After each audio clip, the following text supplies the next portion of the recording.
Hey guys! So for today's video, gagawa tayo ng cream caramel. I don't know if you're familiar with this. Sobrang easy lang itong gawin kasi sa loob mismo meron na siyang powder which is i-dissolve natin mamaya, and then also the vanilla which is yung topping niya. And we only need 2 ingredients for this. Para siyang leche flan pero eggless.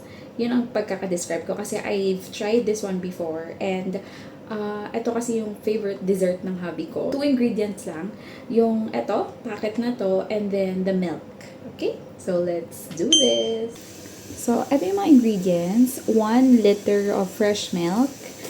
Then, 3 packets of cream caramel vanilla flavor.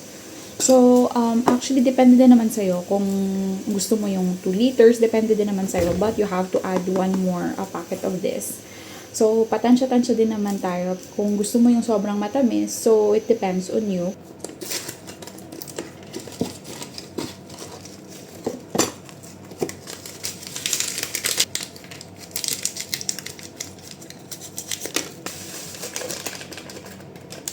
Isa-iba yung color na.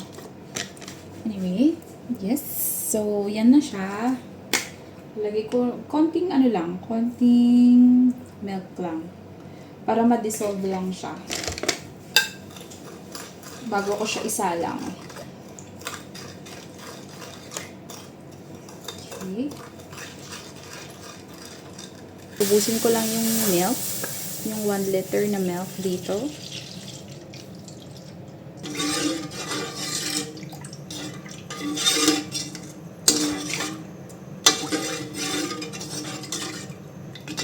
So, ayun na, nagbo-boil na siya. So, ilalagay ko na yung dinissolve ko kanina na mixture of milk and the cream caramel powder.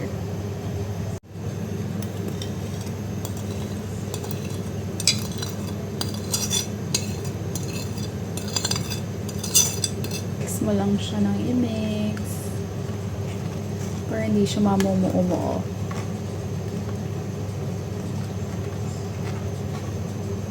Hinaan mo lang yung apoy so that hindi siya mamumu-umuo.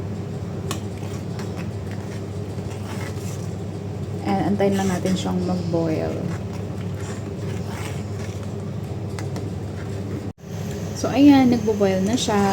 Tingnan natin yung texture. So far, fully or completely dissolved na din naman na siya. Pinatay ko na yung apoy. Antayin ko na lang siyang mag-cool down. Pagkatapos niyan, isasalin ko siya sa malaking lalagyanan.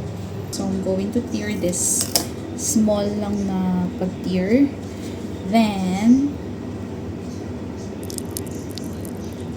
dito, unahin ko muna siya na pag-ganyan sa ilalim.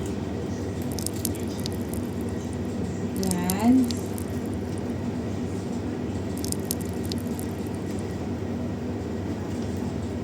Uubusin ko yung isang packet na ano to dito.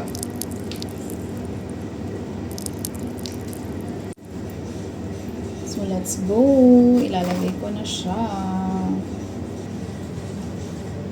Ayan. Paano siya mag-mix?